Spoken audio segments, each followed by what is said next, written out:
Buenas noches, gracias por conectarse una vez más a nuestro seminario, a nuestros encuentros, donde venimos construyendo comunidad, como hace unos minutos conversábamos con Alma, donde tenemos la certeza de volvernos a encontrar para seguir hablando acerca de algo que nos encanta, que son los libros, la literatura infantil, y también donde venimos aprendiendo y reflexionando sobre cómo seguir acompañando a nuestros niños, a nuestras niñas, en su formación como lectores.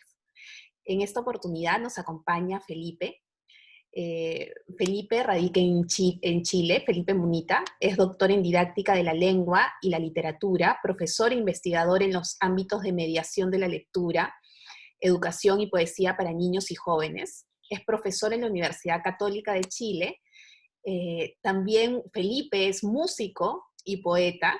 Ha escrito Diez pájaros en mi ventana, que es un poemario ilustrado con eh, haikus, caligramas, y en esta oportunidad viene a conversar con nosotros acerca de el gesto cotidiano, literatura oralidad en la primera infancia. Muchas gracias, Felipe, por aceptar nuestra invitación. ¿Esto qué es? A ver, voy a ponerme en silencio, disculpen. ¿No?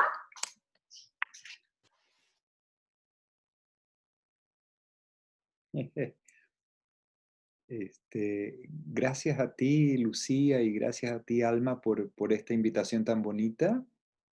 Am, no, comienzo a hablar yo, ¿eh? ¿Sí?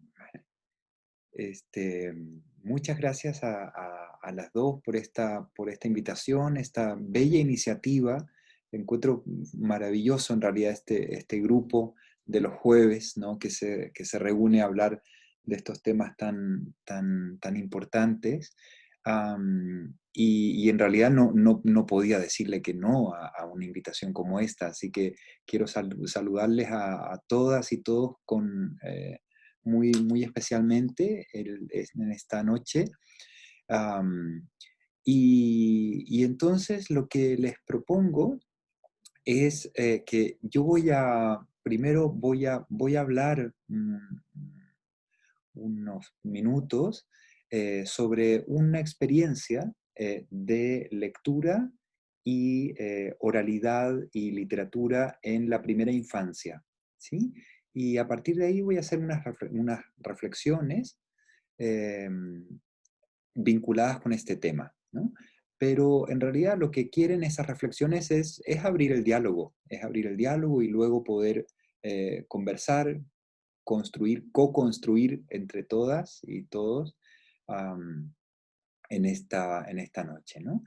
Y en realidad yo quiero comentarles que esta invitación la sentí como, bueno, un espacio tan íntimo, ¿no? De un grupo de personas que se reúne de Perú, de México, de otras partes, que yo recogí el guante, digamos, como decimos aquí en Chile, de esa intimidad y les voy entonces a leer un texto muy personal que escribí relacionado con esto de la literatura, la primera infancia, la oralidad, la lectura. Es un texto que escribí hace ya varios años, pero que en realidad, bueno, luego no lo he vuelto a leer, en algún momento lo leí en algún evento, pero luego no lo he vuelto a leer, porque es eso, es una experiencia muy personal de mi propia infancia, ¿sí? Y luego de algunas otras infancias, y que a partir de la cual yo hice alguna reflexión que quería compartir hoy con ustedes, eh, y que luego espero, ojalá, esa reflexión propia desencadene también reflexiones y pensamientos de ustedes. ¿Sí? Entonces, yo leeré, como les digo, ese texto muy personal. Am, Serán, no sé, unos 15, 20 minutos de lectura, me imagino, y luego hablamos. Bien, entonces, este texto, ¿no? que yo denominé el gesto cotidiano, ¿no? De la literatura, la oralidad en la primera infancia, Comienza con un epígrafe de una escritora argentina que a mí me gusta mucho, que es Laura de Betach. Y Laura de Betach dice algo muy bonito. Fíjense lo que dice. Dice, la literatura y el habla cotidiana se mezclaban en una oralidad no comprendida todavía. Bien. Entonces comienzo yo a leerles este texto, en el fondo a abrirles un poquito de mi propia infancia y de mi propia trayectoria de vida, ¿no? Y esta primera parte se titula Capitán Chuchoca, Nievelina y los caminos de la oralidad. Estas palabras comienzan con dos experiencias relacionadas con la narración oral, dos instantáneas que reflejan mundos opuestos, páginas que las y los invito a transitar. Primera fotografía. Cuando mis hermanos y yo éramos niños, mi padre, por la noche antes de dormir, nos contaba una historia. Hasta ahí, él repetía el gesto que cientos o miles de padres y madres realizaban en ese mismo momento en otros rincones de la ciudad, del país, del mundo.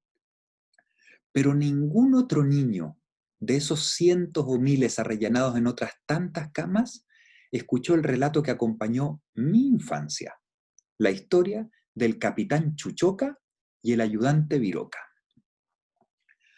Diré por ahora que era un relato interminable, que mi padre retomaba noche a noche, durante unos minutos a veces más escasos de lo que nosotros, ávidos lectores, hubiésemos querido.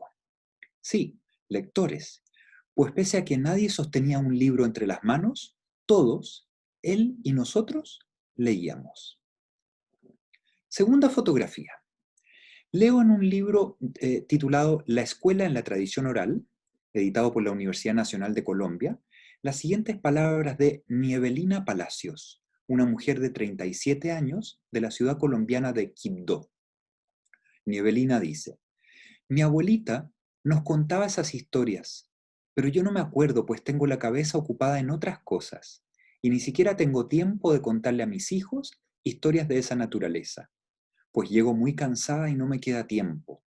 Según contaba mi abuela que le habían contado a ella los abuelos antiguos, esas cosas sí se veían, eso era real, dice Nievelina. Estas instantáneas representan dos caminos posibles para la oralidad en el mundo contemporáneo. Uno, el seguido por Nievelina, es suprimir los relatos orales del seno familiar en pos del ritmo de vida que exigen las sociedades modernas, cuya vertiginosidad y demanda impediría el tener tiempo y energía para una actividad pragmáticamente inútil como es la de contar historias. Esta senda pareciera tener una explicación en las palabras de un grandísimo filósofo y biólogo chileno que es Humberto Maturana, cuando él dice, vivimos en una cultura que niega el juego. No se espera que juguemos, porque debemos estar haciendo cosas importantes para el futuro. No sabemos jugar, no entendemos la actividad del jugar, dice Humberto Maturana. Mientras, un segundo camino, escogido por mi padre, es el de repetir ese antiguo gesto de narrar y de jugar, aun cuando las condiciones externas de la sociedad actual no lo favorezcan. Pienso, por ejemplo, en Daniel Pennac, cuando dice que el tiempo de leer es siempre tiempo robado. Asimismo pienso del tiempo de contar, pues nadie nunca nos ha entregado ese tiempo. Es un tiempo que se intenciona y se construye. Pese a las distancias geográficas y temporales que nos separan, esa abuela colombiana y yo, e incluso la propia Nivelina, aunque se niegue a recordar, compartimos algo en común. Relatos de infancia que, nacidos de espacios y personas con una importante carga afectiva para nosotros, nos acompañan hasta hoy, después de haberlos escuchado. Son, pues, parte de lo que Laura de Betach denomina nuestros textos internos, o mejor aún, nuestro espacio poético interior. Es muy bonita esa imagen, nuestro espacio poético interior.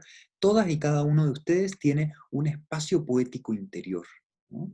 Y lo dice así Laura de Betach, dice, cada uno de nosotros fue construyendo una textoteca interna, armada con palabras, canciones, historias, dichos, poemas, piezas del imaginario individual, familiar y colectivo, textotecas internas que se movilizan y afloran cuando se relacionan entre sí.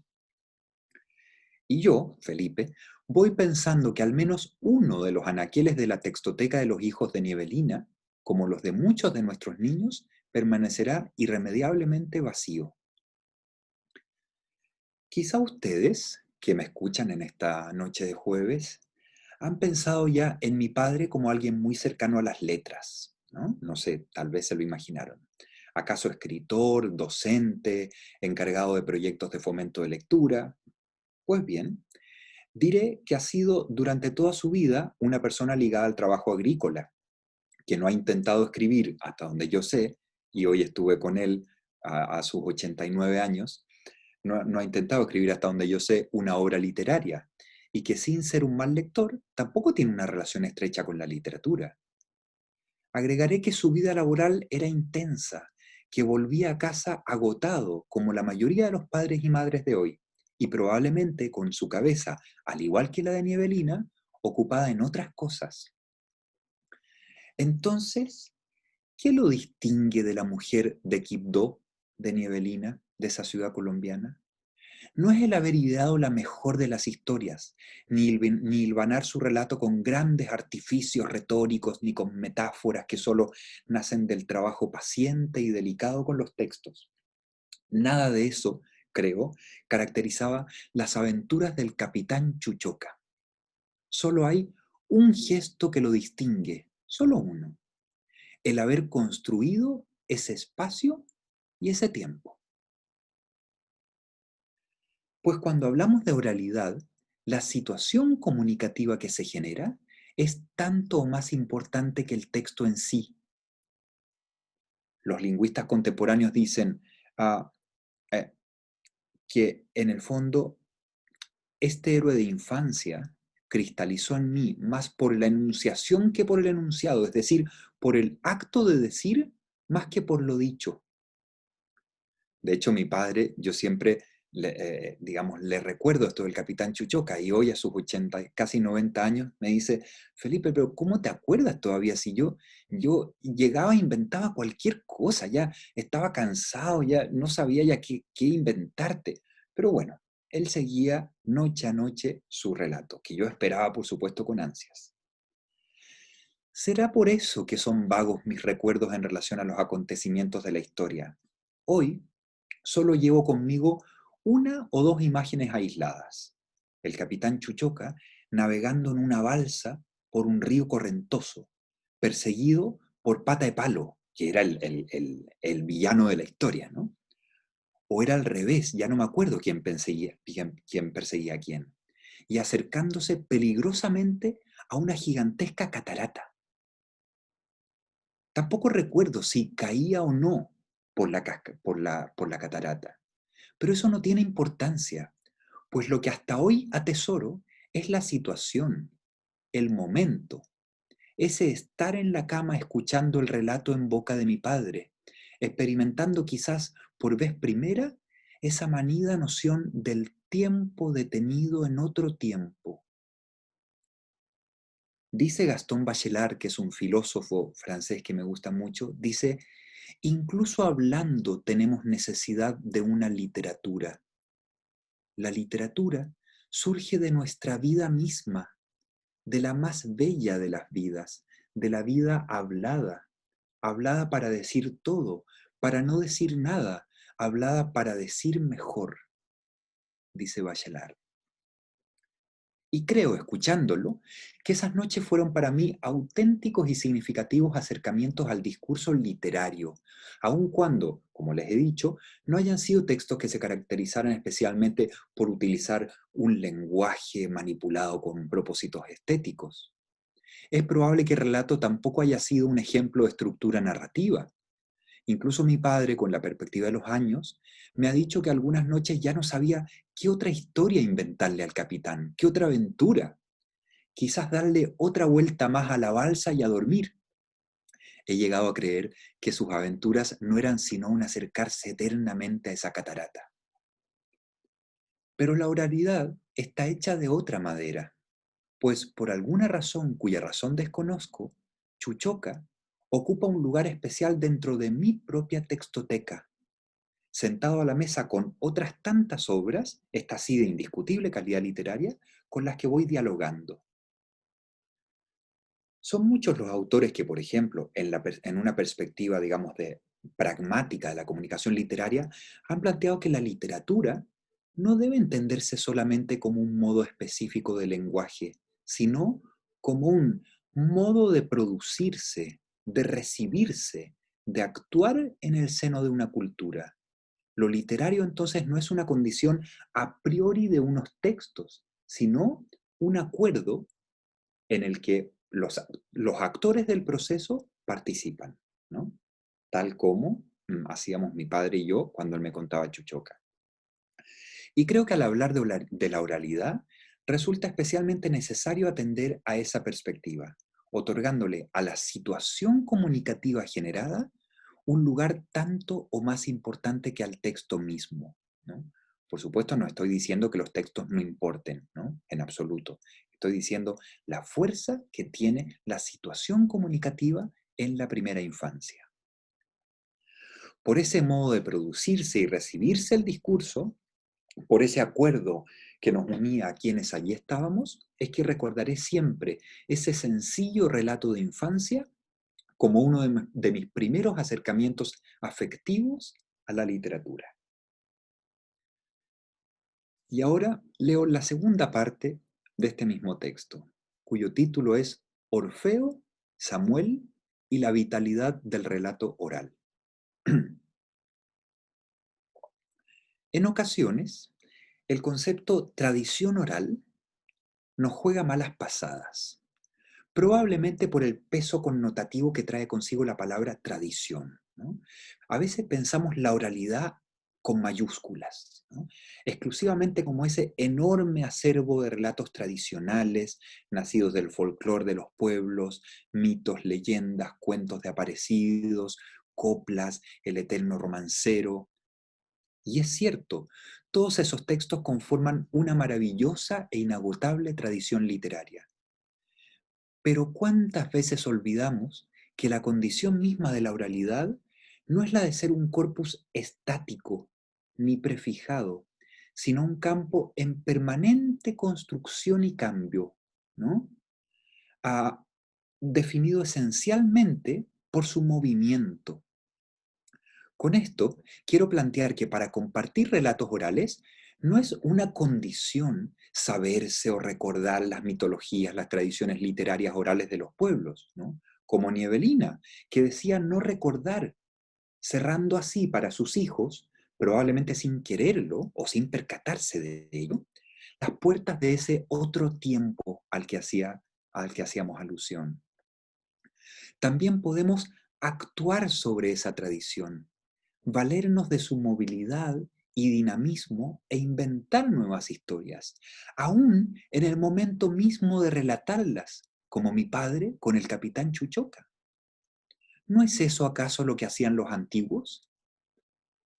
Pues la oralidad es una práctica espontánea, un gesto cotidiano que solo necesita de un tiempo intencionado, nacido, como dije anteriormente, no de tener tiempo, sino de construirlo. Una tercera fotografía vendrá a respaldar estas ideas. Es el verano del año 2009, mira, hace 11 años ya. Estoy en el patio de mi casa, ¿no?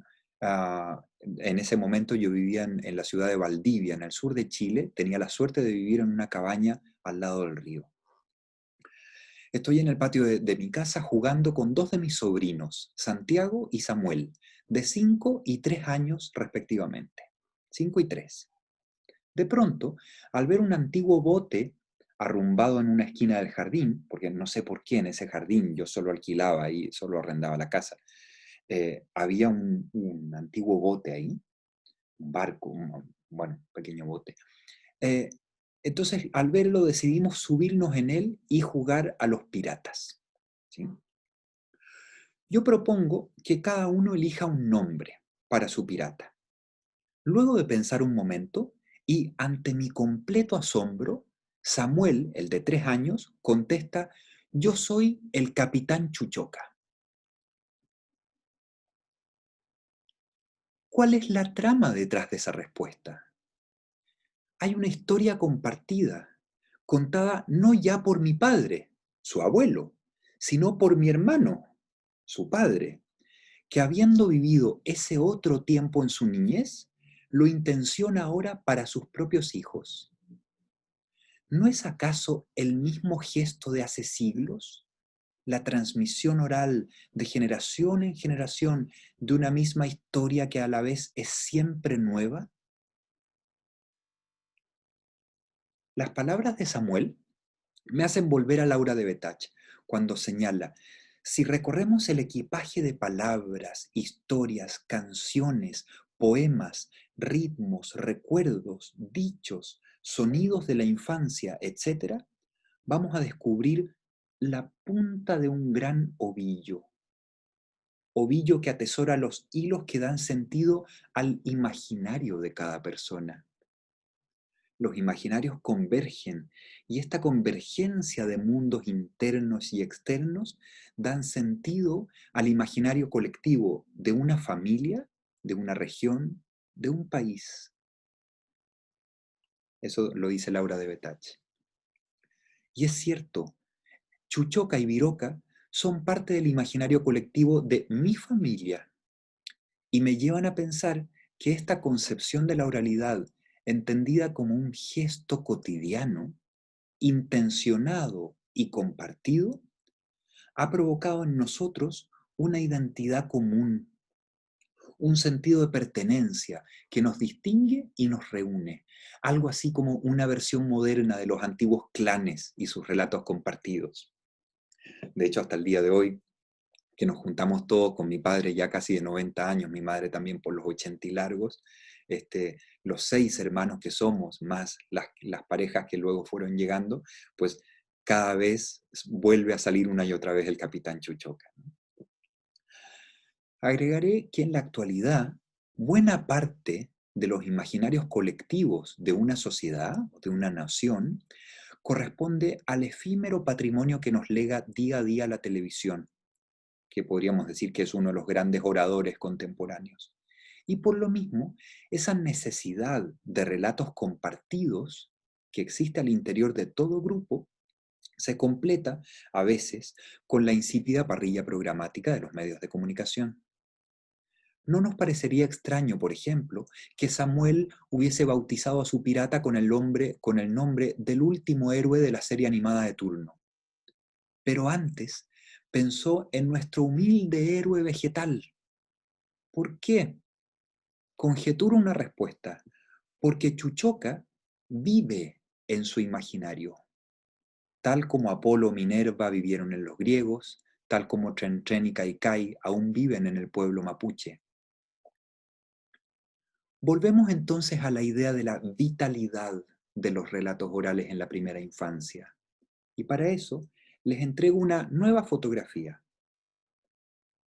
Como ven, es un texto muy experiencial este. Sucedió años atrás, hace ya muchos años, cuando me iniciaba en los caminos de la promoción de la lectura, en una escuela rural de la zona central de mi país, la zona propiamente vitivinícola, ¿no? Del centro de Chile.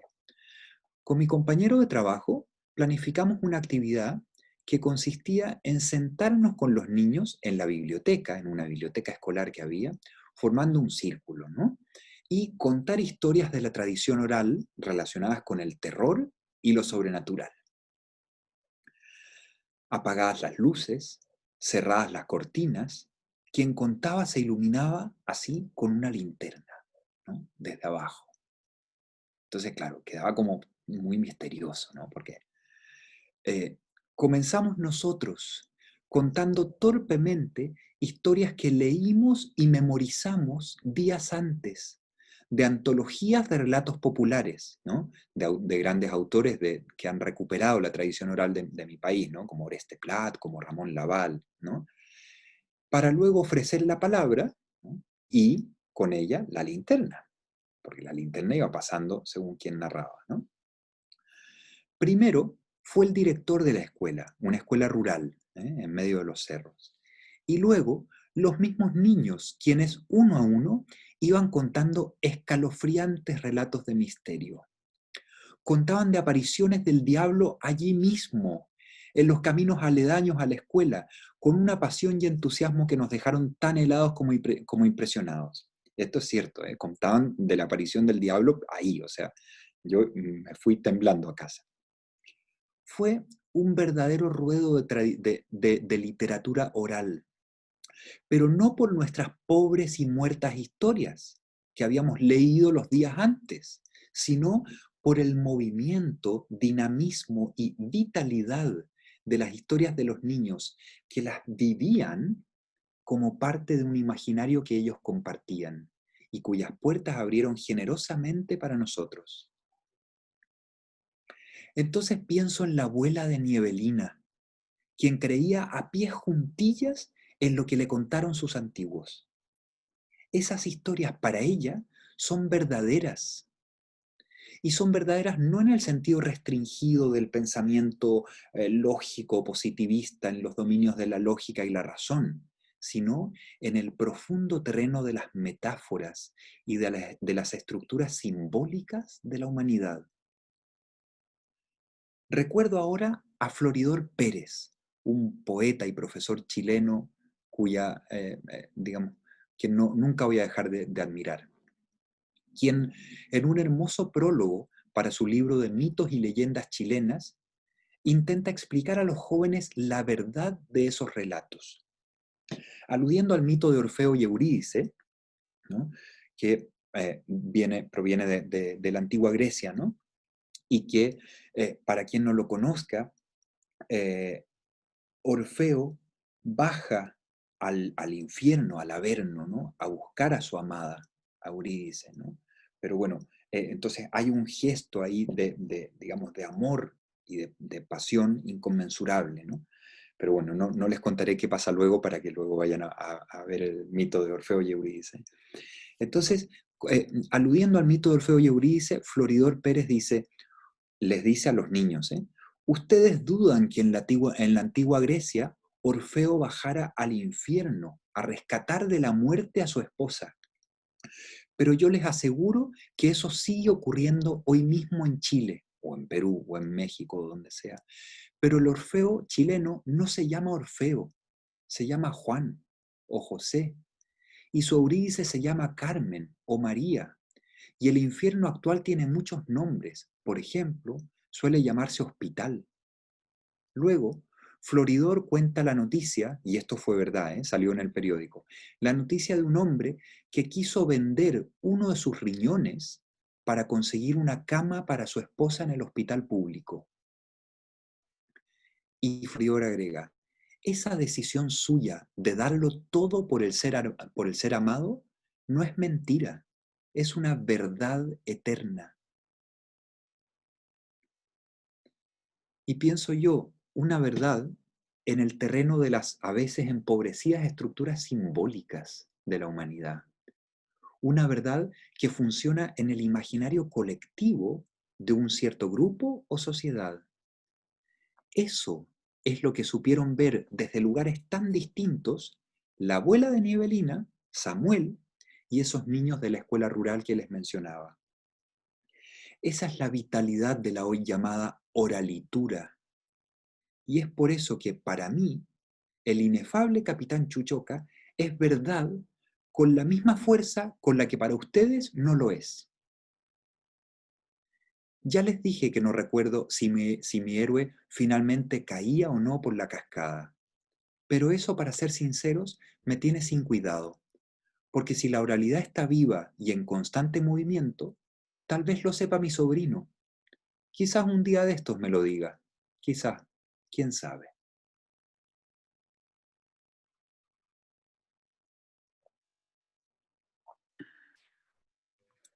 Qué belleza, Felipe. Este, Se puede aplaudir. Qué belleza, Sí. qué belleza. Qué belleza, qué belleza.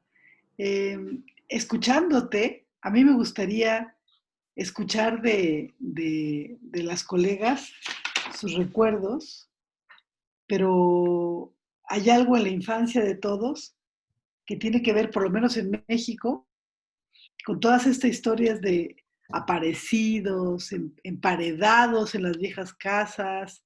El chaneque era una historia del diablo, que era lo que tú decías, que está como muy presente, ¿no? Risas de niños corriendo. Entonces, y todas esas historias que te cuentan de niño y que parecían como de horror, están ahí instaladas, ¿no? Pero también las canciones, ¿verdad? También las canciones que están llenas de relatos, ¿no? Es una belleza, es una belleza. A mí me gustaría eh, pues escuchar las reacciones de las colegas, ¿no, Lucía? Sí, pueden escribirnos o también pueden habilitar sus micrófonos. No, realmente, Felipe, ha sido una gozada poder escucharte. Muchas gracias por abrir y por darnos la posibilidad de inspirarnos con esta historia de vida tan, tan interesante. Creo que todos nos hemos quedado y todos nos hemos quedado así totalmente conectados, ¿no? Es, Creo que una de las cosas que ha resonado más en mí ha sido también desde esta experiencia de hija y también de madre, ¿no? Yo lo tengo como grabado en mis recuerdos, en mi corazón, como mi mamá me cantaba Duerme, duerme, negrito, ¿no? Y ahora que se lo cuento y que se lo canto a Guillermo, cómo lo modifico y lo cambio todo, ¿no? Y toda esta tradición y todo esto de ser como respetarlo y de repente esta gran palabra que asumimos como tradición, oralidad, y la idea es también jugar, ¿no? Y crear y transformar, ¿no? Entonces eso me ha resonado mucho conmigo. No sé si tienen alguna pregunta, si quieren contar acerca de estas textotecas internas. En mi caso es Duerme, duerme, negrito, y también otras historias más que escuchábamos con mis primas muy atentamente a mi tía narrarnos ya pues esas historias de suspenso y de miedo, ¿no? Los escuchamos. A mí me encantó o sea, la parte donde dice el gesto, ¿no? O sea, que la oralidad es un gesto porque realmente, o sea, ¿qué es el gesto para el ser humano, ¿no? O sea, es parte de nosotros mismos, estamos como que llenos de gestos, ¿no? Que expresan nuestras emociones, ¿no? Entonces siento que ese gesto del que hablas realmente nos alimenta en la propia vida y me fascinó, de verdad, me encantó. Muchísimas gracias. y es muy bonito, realmente lo que tú dices es muy importante, ¿no? Porque es un gesto, como digo en el título de esto, es un gesto cotidiano y un gesto tan sencillo. O sea, yo en algún momento le leí este texto a mi padre, ¿no? Y se emocionó mucho, ¿no? Y él no alcanzaba no era consciente, no alcanzaba a ver la importancia que tenía para mí el Capitán Chuchoca y para todos mis hermanos, ¿no? Porque para él, insisto, era un momento, ahí ya estaba súper cansado, tenía mil cosas entre el trabajo, qué sé yo, entonces, pero sin embargo se daba ese tiempo, ¿no? Entonces, no caía no tengo tiempo, sino que se daba ese tiempo.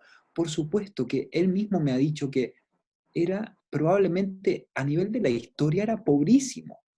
Yo qué sé, no importa, pero yo lo vivía como si fuera el Quijote, eso, ¿no? Entonces, esa idea, para mí es muy potente esa idea de no esperar a tener tiempo, sino de construirlo, porque es tan potente a nivel personal, a nivel íntimo lo que pasa ahí, eh, porque además es lo que decías tú, Lucía, realmente Guillermo, ¿verdad? ¿Tu hijo?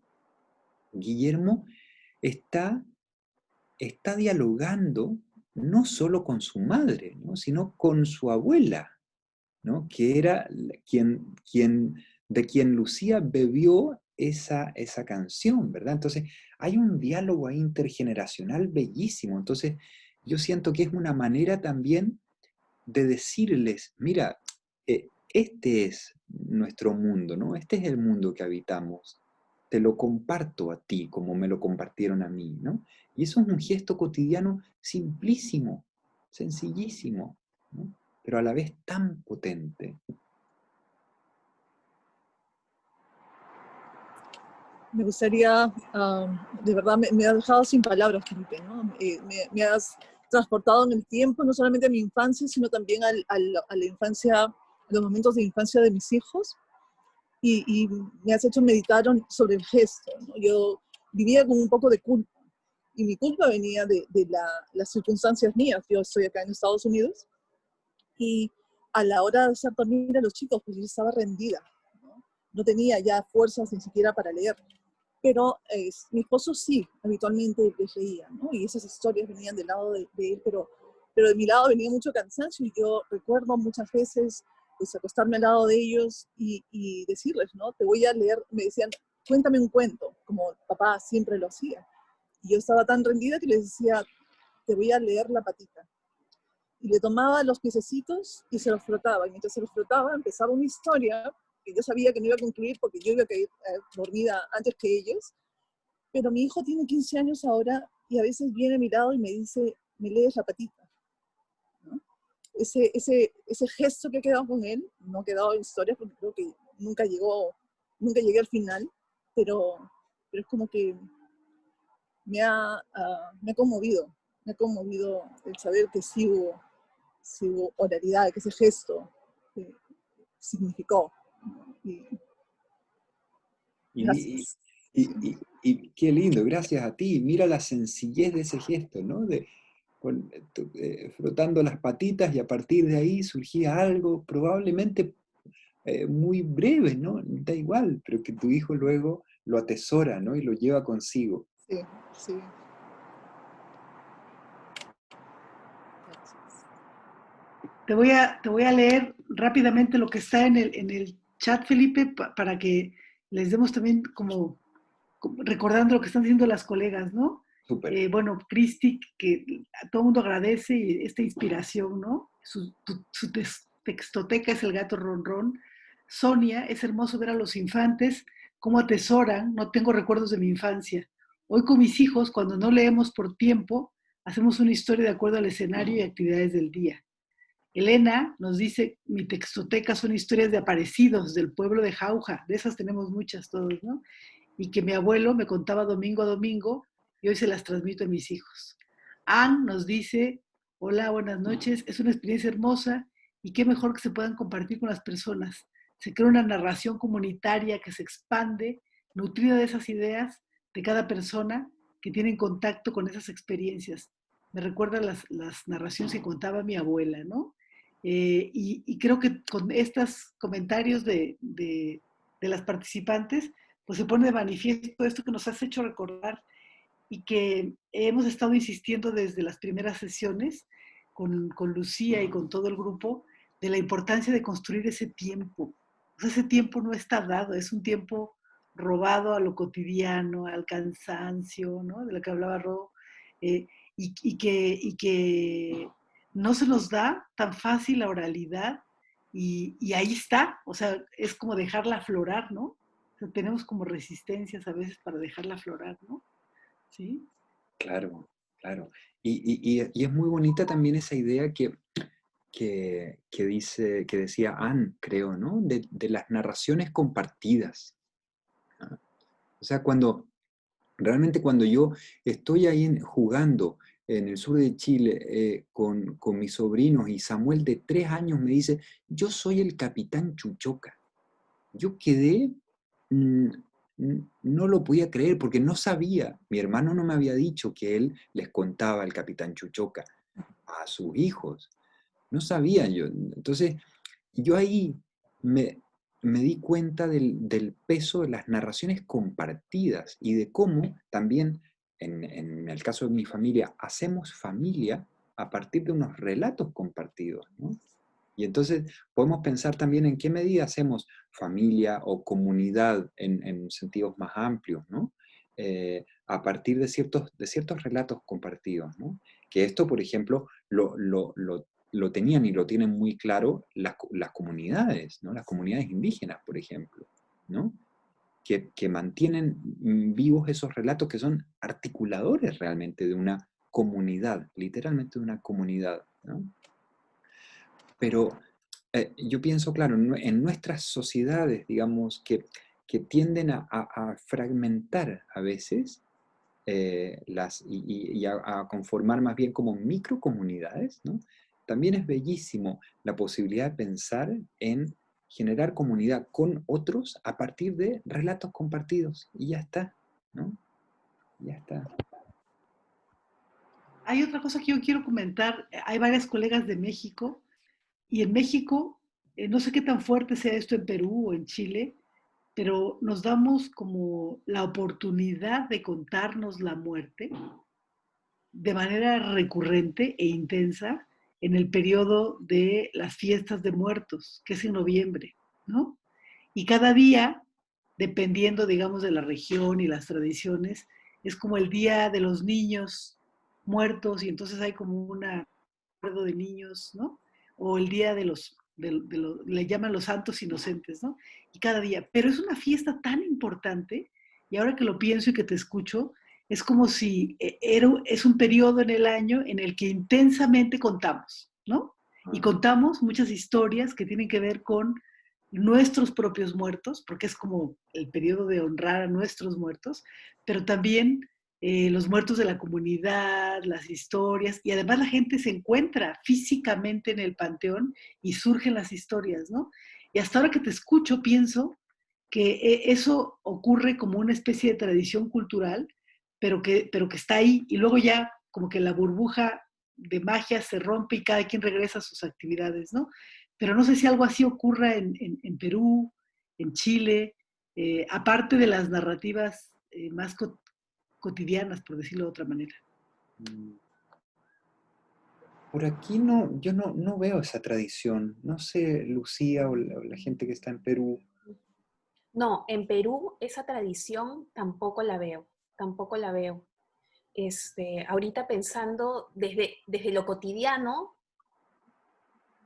no, acá no lo veo, pero, por ejemplo, ahorita en una situación de cuarentena, lo que ha estado pasando es que tenemos que estar juntos, ¿no? Por ejemplo, el momento de almorzar es un momento donde nos sentamos, o por lo menos pasa en mi familia, que nos sentamos y como y vivimos en el mismo edificio que mis papás, es un momento para compartir historias de la familia, ¿no? De la tía, de la abuela. Y o sea, ahorita lo que estaba pensando es que, claro, no lo relacionaba con la literatura, ¿no? O con estos eventos de la tradición oral, o que tiene que ser, pues, este lenguaje poético, ¿no? Pero no, o sea, es una experiencia totalmente potente ir escuchando estas anécdotas, esas historias que se van construyendo, y mi hijo, que ahorita tiene 5 años, piden que se la vuelvan a contar, y piden y volvemos a contarla, y nada, y a veces hasta nos cansamos, pero en ese momento donde es, en el momento de almuerzo, donde nos pasa que vamos construyendo esa comunidad, pero sí es cierto que termina siendo como que micro, ¿no? Cada una en su familia, en su espacio, y este espacio que comenta Alma, que involucra a más, que me parece sumamente potente, por lo menos yo no lo he vivido. Claro. Lucía, perdona. No, Quería dale. compartir con ustedes una experiencia. Catalina, que está por ahí también calladita. Catalina es una mediadora con la que trabajamos y creo que conoce a Felipe de la última cátedra de la literatura. Conduce una sesión de lectura con estudiantes de la Universidad Nacional de Educación. Y los viernes tienen un espacio, una hora para juntarse y conversar sobre estos mismos temas, ¿no? Es como, es un efecto de estos aprendizajes que vamos nosotros teniendo, ¿no? Y estos círculos concéntricos que se van formando. Y sí nos sucedió que en la primera clase, la segunda reunión de lectura, al hablar de estas historias que recordaban las chicas, pues todas recordábamos, y éramos personas que veníamos de distintas partes del Perú, la misma historia, pero con variantes. Y es una historia donde hay un niño que lo mandan al mercado, en el camino se gasta el dinero, le mandan a comprar carne, ¿no? Y luego, pues el niño va al cementerio y saca los órganos de algún muerto fresco, ¿no? Y lleva a la casa. Y luego el muerto viene a buscar el órgano. Y el uno es devuélveme mi mondongo y el otro es devuélveme mi hígado.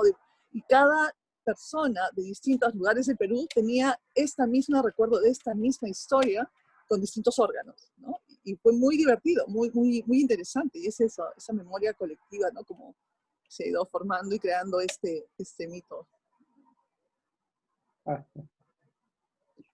Yo también. Yo sé que en el público está Anaí, y no sé si nos quieras compartir, Anaí, la historia de las historias de tu abuelo, porque así empiezas tú a escribir también sobre tu experiencia de origen de mediadora. Digo, no sé, porque es precioso también eso, que es otra. Muchas gracias y un saludo a todos. Me encantó la plática de Felipe porque precisamente pues me hizo recordar a mi primer mediador que fue mi abuelo. Y pensaba que yo le di mucha importancia al libro. En su caso fue obviamente los cuentos de los hermanos Grimm, pero con esta plática de hoy he caído en cuenta que antes de eso hubo oralidad y después obviamente, ¿no? Más bien todo el tiempo hubo oralidad. Desde muy chica recuerdo cómo pedíamos que nos contaran la historia de cómo se habían conocido mis abuelos, la historia de el día que la vajilla, un 24 de diciembre, escuchó toda la familia cómo se caía la vajilla de la cena de Navidad y que todos corrieron y no había pasado. Y esa historia se repetía todos los 24 de diciembre, ¿no? Porque ¿se acuerdan cuando se cayó la vajilla? Y pum, ¿no? Cada quien iba contando la versión de su historia. Entonces, creo que es bien importante tener presente la oralidad, que como en mi caso no es que la menospreciara, ¿no? Pero quizá no la tenía tan visualizada, tan clara, ¿no? de la importancia que tiene, sobre todo en la primera infancia, y como quizá un paso anterior a la lectura o en medio o acompañando siempre el tema de la lectura. Entonces, muchísimas gracias por esta bonita charla y por las reflexiones de todos. Gracias, Anaí. Aquí hay otro comentario rápidamente de Cecilia. En México son muy variadas las fiestas del Día de Muertos, ya que en algunos pueblos invitan a familiares ese día al mole poblano. En la ciudad de Puebla, las fiestas y desfiles, otros pueblos adornan muy bonito, en mi tierra lo celebran en los panteones, que tiene que ver con esta fiesta que yo les decía, ¿no?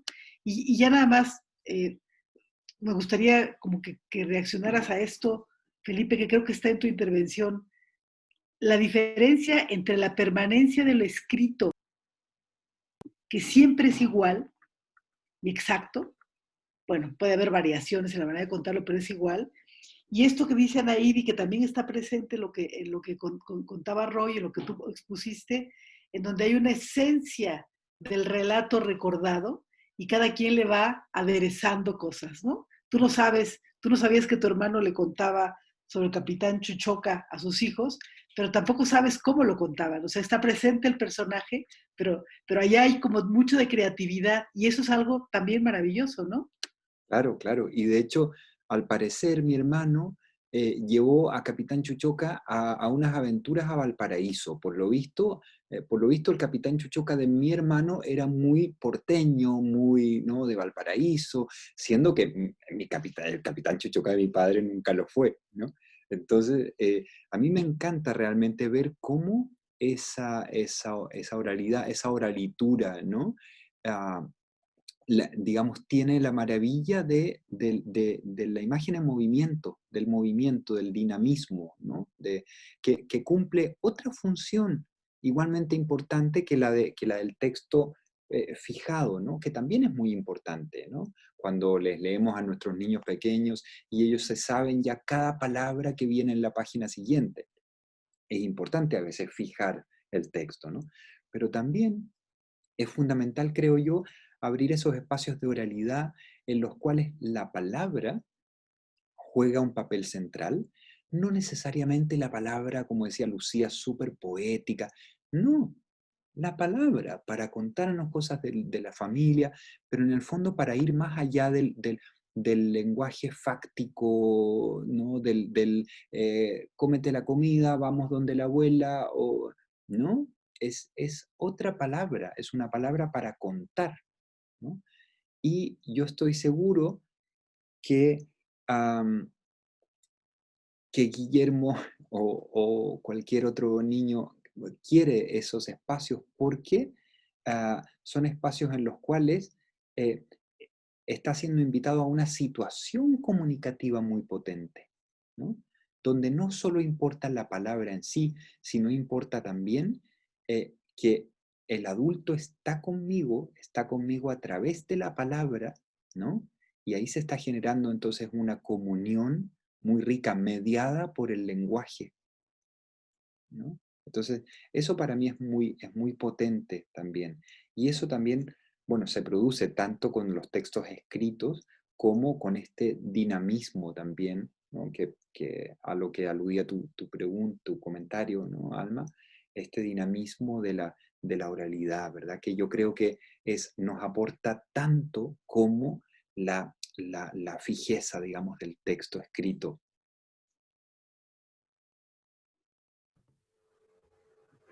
¿Puedo Tu hacer tiempo, Lucía. Sí, sí. Perdón, quería... Lucía? Sí, Fernanda, sí, sí, sí. Bueno, o sea, esta otra parte que me encantó cuando mencionaste, o sea, que esas historias son como un tiempo contenido en otro tiempo, porque de momento, o sea, me vino a la cabeza, por ejemplo, mi abuelo que vive en el norte del país, cuando los visitábamos cada año, nosotros vivimos en el centro, en el estado de Puebla, y ellos en Chihuahua, cada año en diciembre, o sea, era visitarlos, visitar a mis abuelos, ¿no? Entonces, mi abuelo repetía las mismas historias cada año, ¿no? Entonces, o sea, podía pasar un año de un diciembre al siguiente diciembre, pero la historia permanecía. Y muchos años ya después, cuando ya lleva a mi hijo a visitar a sus bisabuelos, o sea, de momento mi abuelo le empieza a decir como un juego de palabras, como un acertijo que él acostumbraba a decir, y a mí me lleva a mi infancia. Entonces, o sea, han pasado años y una generación y esa historia estaba contenida, ¿no? Ahorita mi abuelo ya falleció, pero la historia sigue viva porque la recordamos, ¿no? O los acertijos que decía, las adivinanzas que se le ocurrían, ¿no? Porque tenía como esa creatividad. Entonces es algo súper especial porque trasciende, ¿no? Me encantó esa parte también del tiempo contenido en otro tiempo. Sí, sí, bellísimo lo que dices, sí. Felipe, muchísimas gracias. Vamos cerrando. Realmente ha sido un tiempo maravilloso. Creo que de conectarnos con nuestra infancia, con esos recuerdos que atesoramos, ¿no? Y creo que nos has dejado invitaciones potentes, ¿no? En relación a hacer familia, hacer clan a través del lenguaje, a través de envolver a nuestros niños, a nuestros adolescentes, en algunos casos, a las personas con las que convivimos, cómo nos vamos nutriendo de estas historias, ¿no? De estos relatos orales y cómo vamos construyendo comunidad, ¿no? Y cómo, como decía Fernanda, estas historias finalmente van pasando de generación en generación y siguen vivas, ¿no? Yo realmente veo en los chicos, en la primera infancia, una necesidad tan evidente de lenguaje, o sea, de querer estar con uno, pero también y que definitivamente cuando tú lees o cuando tú conversas, no puedes estar haciendo otras cosas al mismo tiempo casi, ¿no? Es prácticamente muy, muy difícil, y cómo quieren nuestra atención y cómo ese tiempo lo tenemos que construir, ¿no? Ese tiempo lo tenemos que robar y ahí entregárselos y vamos ahí construyendo estos vínculos tan poderosos. Muchas gracias, Felipe. Gracias a ustedes por la invitación a este tiempo detenido en otro tiempo. Una maravilla para mí. Muchas, muchas gracias. Gracias a todos por conectarse. Nos vemos. Gracias a ustedes siempre. Gracias, Felipe. Gracias a todos. Ay, hacemos un, ¿saben qué? No hemos hecho antes, pero hacemos una foto. Antes no lo hemos hecho, pero justo ahorita creo que podemos hacerlo como siempre el terminar, para que quede ahí la evidencia de nuestras reuniones. Entonces, si prenden sus cámaras, y les doy. Vamos.